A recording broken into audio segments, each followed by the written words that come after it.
그리스도인들이 인생을 살면서 신앙생활을 하는 목적이 무엇일까요?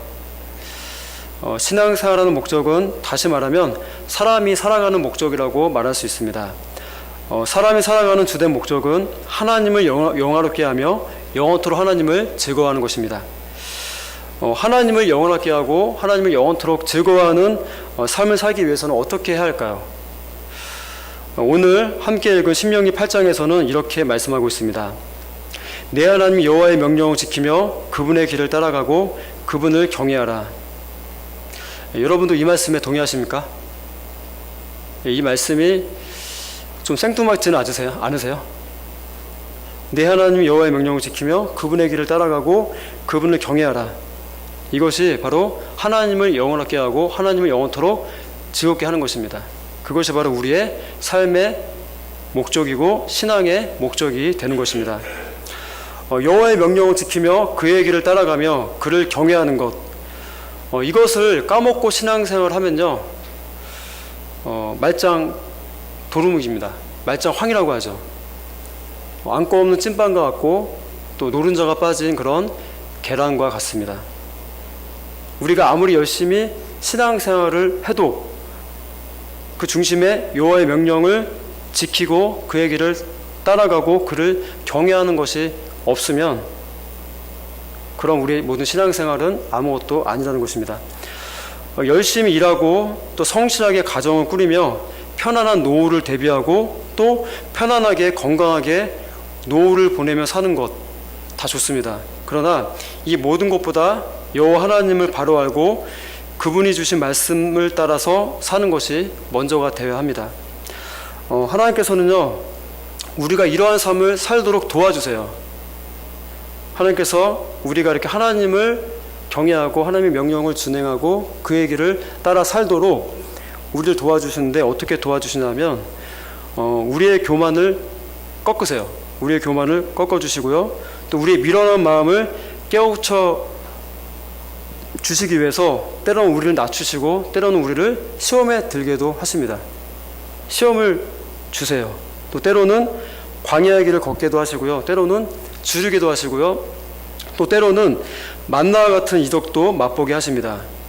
하나님께서 이 모든 것들을 허락하신 이유는요, 사람이 떡으로만 살지 않고 사실상 내 힘으로 살지 않고 사실상 여호와 하나님의 모든 말씀으로 실제적으로 살아가는 존재임을 가르쳐 주시기 위해서 이러한 여러 가지 일들을 우리에게 허락하신 것입니다. 그러니까 우리에게 주어진 일들 가운데 나쁜 일들이 또 꽤 있잖아요. 그런 모든 일들이 우리를 싫어해서 우리가 말을 안 들어서 그래서 주시는 것이 아니라 하나님을 경외하며 살도록 하게 하신 하나님의 애정어린 그런 아주 깊은 섬세한 그런 배려라는 것입니다. 우리는 낮아짐과 궁핍함을 싫어합니다. 우리는 낮아짐과 궁핍함을 싫어하고 높아짐과 풍성함을 항상 갈망합니다. 그렇지만 하나님은 우리를 깨우치게 하기 위해서 낮아짐과 높아짐 그리고 궁핍함과 풍성함 모두를 사용하십니다. 지금 밑바닥을 경험하고 있거나 혹은 과거에 밑바닥 인생을 경험해본 사람들은요, 그런 경험들이 결코 나쁜 것, 생각하기 싫은 것, 그런 것으로만 생각해서는 안 됩니다. 부모가 자녀를 훈계함으로써 양육하듯이 하나님은 때때로 우리를 징계하심으로써 우리를 징계까지 하심으로써 하나님의 자녀로 만들어 가십니다. 그러므로 그리스도인은 낮아짐과 궁핍함을 피하고 높음과 풍성함만을 달라고 그것만을 우리가 기도해서는 안 됩니다. 이 모든 것을 넘어서 하나님의 모든 명령의 가치를 알고 그 명령을 우리가 지키는 삶을 살게 해달라고 기도해야 됩니다. 우리는 우리에게 닥치는 유혹에 대해서 우리가 또 어떻게 반응하는지를 통해서 우리의 믿음을 확인해 볼 수가 있어요. 여러 유혹들 가운데 유난히 뿌리치기 힘든 유혹들이 있습니다. 그러면 우리는 그것을 통해서 우리가 무엇에 취약한지, 우리가 버려야 할 것이 무엇인지 그것을 깨달을 수가 있는 것입니다. 그러니까 이런 유혹도 어떻게 보면은 나쁜 것만이라고 볼 수가 없는 거예요. 이런 과정들을 통해서 하나님은 우리를 단련시키시고요. 손보심으로써 결국 하나님의 말씀을 선택하여서 살아가도록 인도해 주십니다. 그래서 우리가 기도할 때마다, 기도 시간마다 이런 기도를 좀 해야 될 것 같습니다. 이렇게 우리를 섬세하게 만지시고 또 만들어 가시는 그 하나님께 감사의 고백, 그 하나님을 찬양하는 그런 고백들이 우리 가운데 있어야 하는 것입니다. 그저 좋은 일 있을 때만 반짝반짝 이렇게 그저 감사하고 찬양하는 것이 아니라 정말 우리가 힘들고 어려울 때 하나님께서 이것을 통해서 나를 정말 단련시켜 가시는구나, 정말로 하나님의 자녀로 삼기 위해서 이러한 고난을 허락해 주시는구나, 우리가 그것을 깨닫고 그 순간에 감사할 수 있어야 하는 것입니다. 이제 우리의 기도 제목들이 먹을 것과 입을 것을 구하는 대신에, 땅의 것을 구하는 대신에 하나님의 나라와 의를 구하는 것으로 점차적으로 바뀌어져야 합니다. 근데 이런 기도의 제목들이 바뀌기가 쉽지가 않아요. 쉽지가 않습니다. 가만히 우리의 기도를 한번 생각해 보십시오. 우리에게 이미 하나님께서 필요한 것들 모두 허락하셨음에도 불구하고 우리는 무엇을 구합니까? 끊임없이 우리의 안위를 구합니다. 습관적으로 구하는 것 같아요, 사람들은. 왜냐하면 우리가 머물고 있는 곳이 천국이 아니에요. 여기입니다. 여기 지상이에요. 그렇기 때문에 우리는 이곳이 우리의 집인 줄 알고 나도 모르게 착각하며 살아가고 있는 거예요. 굉장히 무서운 것 같아요. 분명히 성경은 세상에서의 삶이 아침에 잠깐 내렸다가 해가 비치면 사라지는 그런 안개 같다고 말씀하셨는데, 또 여러분들도 심각하고 계시잖아요. 내 나이가 벌써 이렇게 되었다니. 정수영 장로님께서 아까 지금 계신지 모르겠는데, 아까 전에 이제 장로님 나이 얘기를 어떻게 하게 됐어요. 근데 장로님 나이가 70이라고 하시더라고요. 그래서 제가 장로님 나이가 그래도 생각보다 많이 드셨네요 하니까 장로님 별로 안 좋으셨나 봐요. 그러니까 웃으시면서 아직 나는 젊다고 생각하신 거예요, 장로님은. 70이면 많이 먹었나? 인정을 안 하시더라고요. 그래서 장로님 굉장히 젊으시고 100세 시대지만 앞으로 많이 사실 것이지만 70은 그래도 적은 나이가 아닙니다. 이렇게 제가 말씀을 드렸어요. 웃으면서 이렇게 한 이야기입니다. 벌써 70, 그리고 더 살아야 우리가 100살, 그죠? 잠시 왔다가 사라진 인생이에요. 그런데 우리는 어떻게 살아요? 철저히 천국에 있어서 영원한 삶을 위해 살아가는 것이 아니라 철저히 이 세상의 삶을 위해 살아간다는 거예요. 그리고 이 세상의 것을 끊임없이 우리는 간구하고 구한다는 거예요. 나도 모르게. 우리의 기도가 하나님 나라와 의를 구하는 것으로 점차적으로 바뀌어야 합니다. 이 옛날 습관을 좀 버려야 돼요. 인생은 참으로 만만치가 않습니다. 아마 여기 계신 분들은 산전수전 다 겪으셨을 거예요. 그리고 전문신 분들 좀 계시는데, 저도 이제 그 전에 직장 생활을 좀 해봤고요. 잠시나마 이제 사업도 해봤습니다. 그런데 만만치가 않아요. 세상에 사기꾼도 많고요, 나쁜 사람도 많고, 세상은 거짓이 가득하고, 그렇죠? 정직하지 않아야 또 살 수 있는 길이 또 많이 있습니다. 세상 사는 게 참으로 만만치가 않습니다. 다들 체험하고 계실 텐데, 그런 인생 우리가 해석이 잘 안 돼요. 우리가 말씀을 들고 이렇게 해석하려고 해도 쉽사리 적용도 잘 되지 않고 해석이 잘 안 돼요. 그러니까 몇 마디 말로 표현할 수도 없고 설명도 안 됩니다. 그냥 1 더하기 1은 2 이렇게 나오면 딱 좋은데, 인생이 그렇지가 않아요. 1 더하기 1은 2가 아니라 0이 될 수도 있고요, 그렇죠? 때로는 3이 될 수도 있고, 해석이 안 됩니다. 그러니까 하나님에 대해서 우리가 다 알 수가 없어요. 하나님 굉장히 깊으시고 또 넓으시고 높으신 분이기 때문에 우리가 하나님을 이해하는 것은 불가능해요. 근데 그것만큼이나 우리가 살아가는 인생도 굉장히 난해하고 이해하기가 힘든 일들이 많이 있어요. 그래서 그것 때문에 우리는 때로는 절망하는 것 같아요. 하나님 믿는 사람도 도무지 이해가 되지 않는 거예요, 인생이. 그러다 보니까 말씀이 있음에도 불구하고 그 말씀이 들리지가 않아요. 그 인생이 해석되지 않기 때문에, 이해가 되지 않기 때문에. 근데 그런 게 원래 그런 것이 인생입니다. 단순하게 해석되지 않는 게 인생이에요. 하나님은 이사야 45장 7절에 자신을 이렇게 표현하십니다. 나는 빛도 짓고 어둠도 창조하며 나는 평안도 짓고 환난도 창조하나니 나는 여호와라, 이 모든 일들을 행하는 자니라. 하나님께서 빛도 짓고 어둠도 창조하며 평안도 짓고 환난도 창조한다고 합니다. 빚만 있고 평안만 있으면 얼마나 좋을까요? 그런데 그렇지 않다는 거예요. 그렇지 않다는 겁니다. 우리 인생은 절대로 밝음과 풍요, 성공만으로 이어지지 않습니다. 하나님께 기도한다고 해서 성공 과도만을 달리지를 않아요. 오히려 기도하는 자에게 더욱더 환난이 찾아오고 어두운 일들이 일어날 수가 있어요. 하나님은 사랑하는 자녀에게 이런 삶의 다양한 국면을 경험하게 하셔서 그야말로 진리라는 것, 그 진리라는 것의 깊음과 넓음을 우리가 보게 하세요. 자, 이런 환난과 어둠이 없다면 그 진리를 우리가 깨달을 수가 없는 거예요. 그러니까 진리는 너무나 명확하게 여기 있는데 이 진리를 깨닫기 위해서는요, 그저 평안한 가운데 깨닫기가 굉장히 어렵다는 거예요.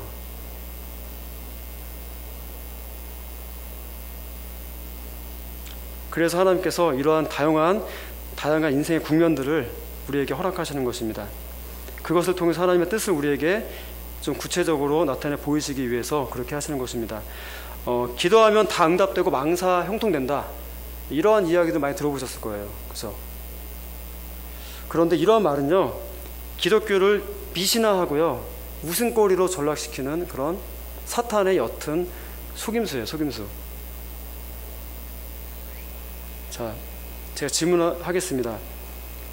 하나님을 믿고 기도하는 자는 무슨 일을 하든지 만사 형통합니까? 하나님을 믿는 자가 기도하면 무슨 일이든지 만사 형통해요? 예, 그렇게 생각하는 분도 계실 거고, 또 뭐 내가 경험해 보니까 그렇지 않더라, 그죠? 그런 결론을 내리신 분도 있을 거예요, 사실상, 그죠? 그런데 하나님을 믿고 따르는 자는 무슨 일을 당하든지 만사 형통하게 되는 게 맞습니다. 좋죠? 하나님을 믿는 자는 무슨 일을 당하든지 만사 형통하게 되는 거예요. 그러나 그 형통이라는 것이 항시 내 기준에서 잘 풀린 형통이 아니라 하나님 보시기에 잘 풀린, 하나님이 보시기에 합당한 형통이라는 거예요. 그러니까 좀 차이가 있죠.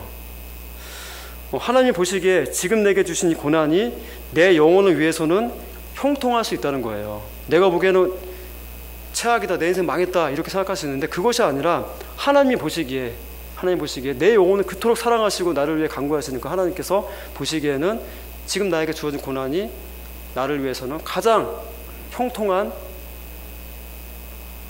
일이라는 겁니다. 하나님은 시편 119편 75절에 이렇게 말씀하고 있습니다. 여호와여, 내가 알거니와 주의 심판은 의로우시고 주께서 나를 괴롭게 하심은 성실하심 때문이이다.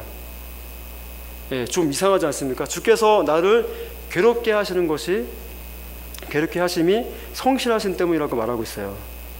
예, 이것도 이상한데, 자, 그 앞에 말씀이 좀 더 이상합니다.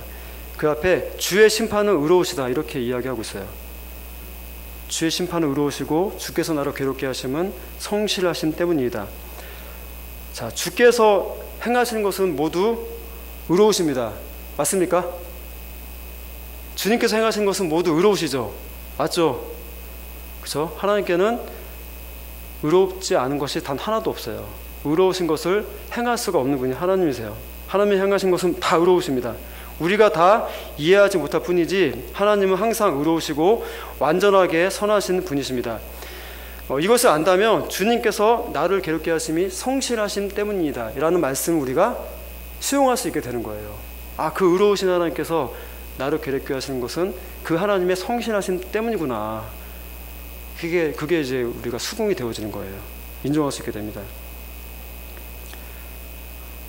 자, 주님께서 하시는 일은 모두 의롭습니다. 주님을 신뢰하시기 바랍니다. 그런데 그 의로운 심판과 그 운행하심 속에는 우리를 괴롭게 하는 것도 들어갑니다. 하나님은 성실하시기 때문에 때로는 우리를 괴롭게도 하십니다. 왜 그렇습니까? 우리의 유익을 위해서 그렇습니다. 고난과 연단 없이 성숙에 이르는 자는 없습니다. 슬픔과 고통, 아픔의 골짜기를 거치고 자기만 홀로 버림당한 것 같은 그런 혹독한 시련을 겪으면서 우리 신자들은 그때에 비로소야 젖이 아니라 단단한 음식을 먹고 소화할 수 있게 돼요. 참 히브리서의 말씀일 거예요. 제가 지금 생각이 나는 말씀이 있는데, 하나님께서 우리에게 믿음을 요구하세요. 믿음을 요구하시는데 어떤 믿음을 요구하시느냐, 어떤 수준을 요구하시냐 하면 그리스도의 장성한 분량까지 요구를 하세요. 이 말씀 들으신 적 있죠? 제가 정확한 구절이 지금 생각이 안 나는데, 우리를 바라보신 수준이 어떤 그 소위 카톨릭 같은 데 말하잖아요. 성인, 그죠? 저 사람은 성인이냐 하면서 막 그 사람을 추종하고 따라가려고 해요. 예, 그런 성인의 수준이 아니라 그리스도인의 장성한 분량, 예수님의 수준까지 우리가 이르기를 원하시는 거예요. 그건 어떻게 그렇게 될 수 있냐?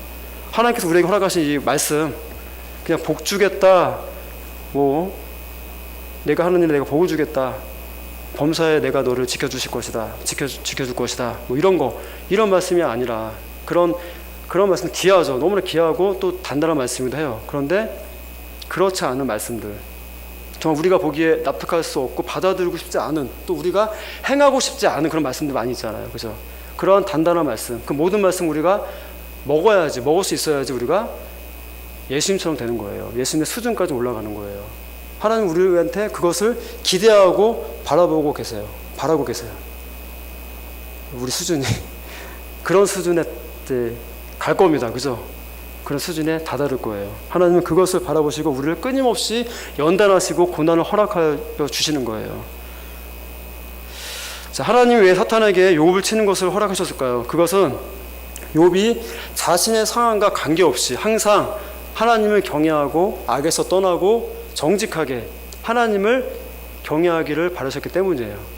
그러니까 조건에 관계없이, 내 환경에 관계없이, 가진 소유에 관계없이 늘 동일하게 아무런 것도 바라는 것 없이 하나님을 온전하게 정직하게 경외하기를 바라셨기 때문에 욥 치는 것을 하나님께서 허락해 주셨어요. 자, 사탄은 욥의 좋은 신앙이 그의 집과 모든 소유물에서 나온다고 주장했습니다. 그런데 사탄의 말처럼 많은 신자들의 신앙이 그가 가진 소유물에서 비롯된 것일 가능성을 우리가 배제할 수가 없어요. 많은 신자들이 자신의 소유물이 풍성케 되기를 바라며 신앙생활을 합니다. 많은 신자들의 기도 제목이기도 합니다.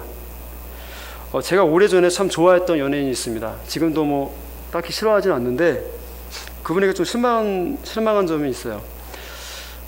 이제 제가 그분을 좀 좋아하게 됐는데 데뷔했을 때부터 좋아하게 됐어요. 우연히 이렇게 봐가지고. 근데 그분이 나중에 보니까 그리스도인인 거예요. 그래서 더 호감이 간 거예요.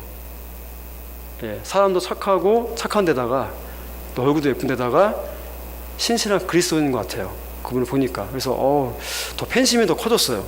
그런데 언젠가 그분이 인터뷰하는 것을 보고 제가 좀 실망한 적이 있어요. 그분이 배우자에 관한 이제 인터뷰를 하고 있었는데 배우자 기도 제목에 대해서 나누고 있었어요. 그런데 그분의 배우자 기도 제목 중에 뭐가 있냐 하면 물질을 이만큼 가진 배우자를 주시옵소서라고 기도하고 있는 거예요. 그런데 그 물질의 그 수준이 우리가 생각하는 수준이 아니에요.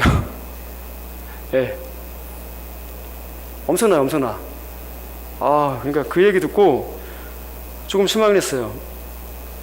왜냐하면 그 사람이 보통 사람보다는 아쉬울 게 없는 사람이에요. 연예인이고, 그죠? 사회적으로 성공한 사람인데, 그럼에도 불구하고 그렇게 큰 물질을 가진 배우자를 굳이 기도해야 했었나. 그런 이제 생각이 들어서 조금은 실망했던 적이 있어요. 물론 그분을 제가 뭐 정죄하고 막 비난하고 미워한 건 아닙니다. 지금도 여전히 좀 좋아하는 마음이 있는데 그런 부분이 조금 아쉽더라고요. 자, 물론 그런 기도 드릴 수 있습니다. 살아가려면 돈이 아주 중요합니다. 그렇죠? 하나님께서 우리에게 살아감에 필요한 것들을 돈을 통해서 이렇게 또 해결하게 하시잖아요. 너무 중요합니다. 아마도 여기 계신 분 중에서 물질에 대해서 구해보지 않은 분들은 아마 없을 거라고 생각이 돼요.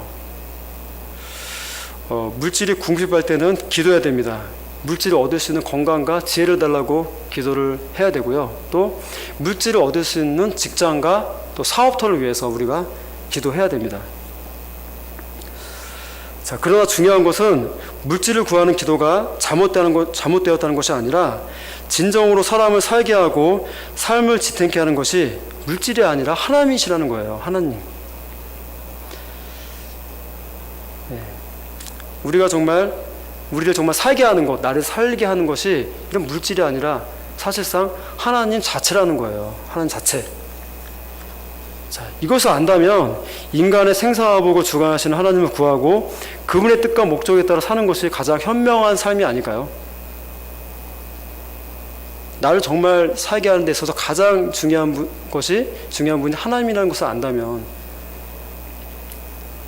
그분의 뜻과 목적에 따라서 사는 것이 가장 현명한 삶일 것입니다. 하나님 우리 신자들이 소윤이 많고 적음에 상관없이 하나님을 경외하기를 원하십니다. 그래서 하나님 사탄에게 욥의 소유물과 건강 치는 것을 허락하셨어요. 사탄에게. 자, 모든 소유물이 사라지고 발바닥에서 정출까지 종기가 나서 질그릇 조각으로 긁는 일을 통하여서 하나님을 믿는다는 것이 진정 무엇인지, 그리고 어떤 의미와 가치가 있는지 욥으로 하여금 하나님께서 생각을 해보게 하신 거예요. 모든 소유물과 건강이 사라져도 하나님을 믿을 충분한 이유와 가치가 있는 것인지 하나님 욥과 더불어서 욥기를 읽는 모든 이들이 생각하기를 바라셨던 것입니다. 하나님은 아무 조건 없이 순전하고 온전함으로 정직함으로 하나님을 경외하기를 바라십니다. 제가 3년 전에 미국 LA에서 노숙자 빈민들을 돕는 선교단체에서 일정 기간 제가 봉사활동을 한 적이 있어요. 근데 거기는 매일같이 와서 매 출근을 하면서 이제 봉사활동을 하는 분들이 있고요. 또 한 달에 한 번, 뭐 한 달에 두 번 이렇게 정기적으로 방문해서 봉사하는 분들이 있어요. 또 기간을 제한하지 않고 몇 달에서 혹은 몇 년까지, 또 지금까지 계속해서 그곳에서 먹고 자고 하면서 그들을 섬기는 그런 사람들이 있습니다. 이렇게 세 부류로 이제 나눠지는데요. 그런데 제가 몇 달간 해봤는데 굉장히 힘들어요. 굉장히 힘들어요. 특히 스태프들, 거기서 먹고 자고 한 사람들은 아침 한 5시 40분에 기상을 해요. 그래서 아침부터 공식적인 일정은 저녁 한 6시 정도에 끝이 나고요. 또 돌아가면서 야간 픽업을 해요. 이제 도네이션 기부하는 그런 식료품들을 차 타고 1시간만 2시간 거리를 가서 야간에 픽업을 해서 오는 거예요. 굉장히 피곤합니다. 굉장히 피곤해. 그리고 쉬는 날이 하루도 없었어요. 이틀 있었군요. 원래 공식적으로는 없었는데 어떤 자원봉사하는 사모님이 이제 저를 불쌍히 여겨주셔서 이틀 정도를 이렇게 좀 관광을 시켜준 적이 있어요. 그러니까 공식적으로는 없어요. 굉장히 피곤합니다. 주일도 거기는 봉사를 해요. 주일날 독거 노인들을 이제 섬기기 위해서 또 이렇게 아침부터 예배 끝나고 다 같이 또 일을 해서 또 방문을 합니다. 굉장히 피곤해요. 그런데 거기서 자원봉사하는 분들, 단기든 장기든 그 자원봉사자들의 얼굴에 어떠한 불평이나 불만이 없어요. 기쁨과 평안이 가득해요. 왜냐하면 거기 온 사람들은 누가 시켜서 온 곳이 아니라 하나님을 너무나 사랑하여서, 하나님이 내게 베푸신 은혜가 너무 감사해서 하나님을 너무 기뻐하는 사람들이 와서 자원봉사를 하는 거예요. 그렇기 때문에 정말 이것이 천국이구나. 저도 가서 그것을 경험했어요. 와, 자원해서 섬긴다는 게 이런 거구나. 여기가 천국이구나. 그런 것들을 경험했습니다. 하나님은 우리에게도 이처럼 아무 조건 없이 순전하고 온전함으로 정직함으로 하나님을 경외하기를 원하십니다. 하나님께서 욥을 까닭 없이 치셨듯이 때로는 우리를 이유 없이 치시기도 합니다. 사실 우리가 이해할 수 없지만 하나님께는 합당한 이유가 있겠죠. 이렇게 이유 없어 보이는 고난이 다가왔을 때 하나님은 우리도 욥이 한 고백처럼 이렇게 고백을 했었습니다. 내가 모태에서 알몸으로 낳았사온즉 또한 알몸이 그리로 돌아가올지라. 주신 이도 여호와시오 거두신 이도 여호와시오니 여호와 이름이 찬송을 받으실지니이다 라고 고백하며 하나님을 원망하지 않은 자가 되기를 바랐습니다. 우리가 하나님께 복을 받았은즉 화도 받지 아니하겠느냐. 저는 이 말씀 들어서 굉장히 도전이 됐어요. 복도 주셨는데 그 복을 거두어 가시고 화를 주어도 그분은 합당한 하나님이 아니겠느냐, 이렇게 고백하는 거잖아요. 자, 이렇게 말하면서 우리가 당하는 모든 재앙에 대하여 입술로 범죄하지 않기를 원하십니다.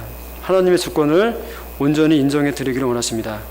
하나님은 우리가 하나님을 찾기 위해서 앞으로 가도 계시지 않고 뒤로 가도 계시지 않고 하는 그 모든 순간에도 하나님의 존재하심과 일하심을 알고 믿고 여전히 하나님을 신뢰하기를 바라십니다.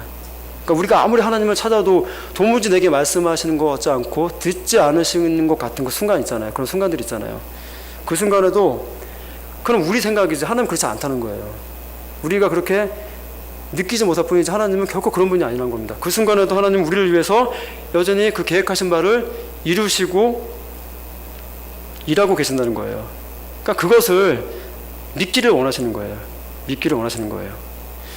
우리가 어떠한 곤란과 재앙에 처했다 할지라도 하나님은 우리가 가는 길을 아시고 우리를 단련하신 후에는 우리를 순금같이 되어서 나오게 하십니다.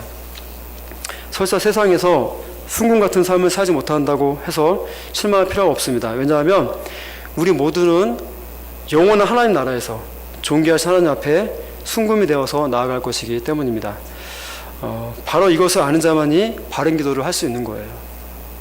이 땅에 미련을 굳이 안 가는 거예요.